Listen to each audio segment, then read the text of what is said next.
मैं आपको वापस ले चलता हूँ शादियों के मामले में। हुँ, बहुत कम टाइम में लोग मदर इन लॉज़ को, मैं मदर इन लॉज़ कह रहा हूँ, दोनों तरफ के हाँ जी। को ब्लेम कर देते हैं। ये कितना सही है? शादी टूटने की वजह अगर कहा जाए।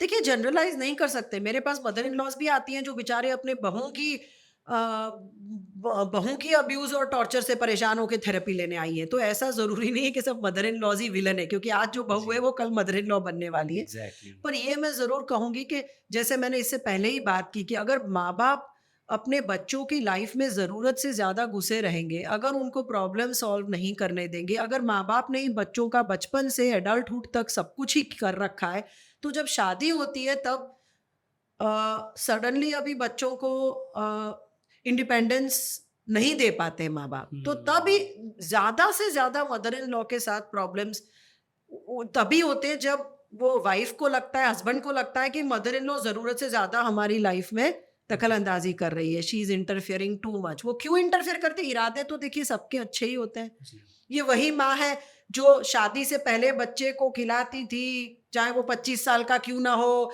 उसके कपड़े निकाल के देती थी, उसकी बैग पैक करके देती थी। अभी शादी होने से अचानक माँ की बिहेवियर नहीं चेंज हो जाती, तो माँ तो वही बिहेवियर करती है जो पहले करती थी। पर अभी वो बीवी आ गई है, तो अभी बीवी को लगता है कि ये क्यों ये सब कर रही है, और ये राइट? दोनों दोनों तरफ की माँओं में है। दोनों तरफ की ऐसे हस्बैंड्स भी होते हैं जो कहते हैं कि मेरे वाइफ की मम्मी सुबह दोपहर शाम 3 बार दिन में फोन करके पूछती कि आज कौन सी सब्जी बनाई, आज कौन सी दाल बनाई, आज कितने बजे खाना खाया, आज ये क्यों किया, वो क्यों किया। तो मैम इतना सारा क्या जरूरत है हमारी लाइफ में इंटरफेयर करने का। वही मेरी मेरी जो है बीवी अपनी मम्मी की बात सुनती रहती है और उसकी मम्मी बोलती रहती है कि ये करो वो मत करो, सास ससुर के साथ ऐसे बिहेव करो। तो ये भी इंटरफेरेंस है। ऐसा मैं नहीं कहूँगी कि लड़के की मम्मी इंटरफेयर करती है, लड़कियों की भी मम्मी उतनी ही लाइफ में इंटरफेयर करती है। पहले से वो फेस टाइम की आदत पड़ गई है, फेस टाइम करते रहते हैं सुबह से शाम तक। तो मैं यही कहती हूँ पेरेंट्स को कि बच्चे जब एडल्ट होते हैं, बड़े होते हैं, तो उनको रहने दो, अपने जीवन जीने दो, अपना हाँ, उनको ज़रूरत पड़ेगी तो आएँगे आपके पास और आप जितना कर सकते हो तब करो, पर ज़रूरत से ज़्यादा मत उनके लाइफ में घुसे रहो, वरना वो सीखेंगे ही नहीं। और दूसरे बंदे को तकलीफ पहुंचेगी कि क्यों हमारी लाइफ में इंटरफेयर कर। तो ये मदर इन लॉ ही सिर्फ नहीं है, कई बार फादर इन लॉज भी ऐसे होते हैं। हुँ, मदर इन लॉज जनरली ज्यादा हमने देखी है, क्योंकि ये वो मदर इन लॉज है शायद जो बिजी है, नहीं बिजी मतलब करियर में बिजी नहीं है, शायद घर पे है, तो बिल्कुल। ज्यादा इंटर ऐसा भी हुँ, जनरलाइज नहीं कह सकते एक्चुअली।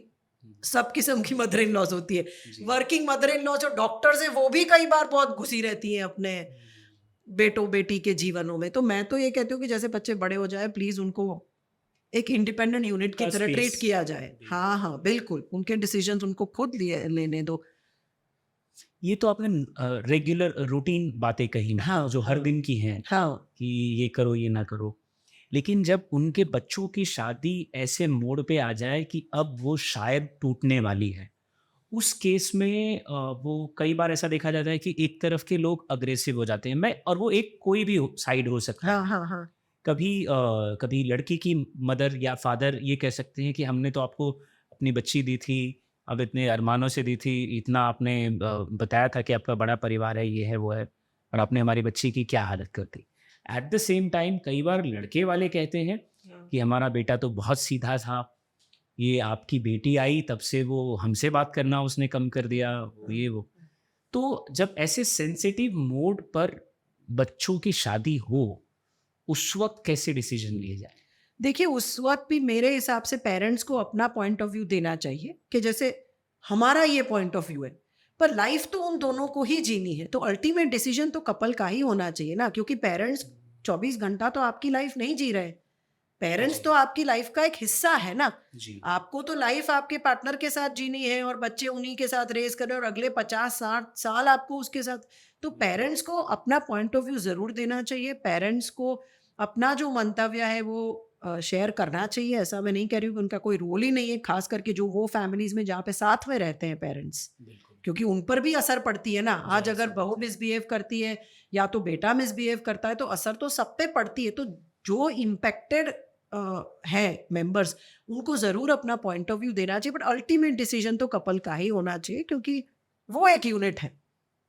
वो एक यूनिट है। एक यूनिट है, वो अलग यूनिट है, वो एक यूनिट है। ये समझना चाहिए पेरेंट्स को। हाँ, पेरेंट्स को जैसे आपने अपनी शादी भई अपने तरीके से की, सँभाली, अभी उनको अपनी शादी अपने तरीके से सँभालने दीजिए।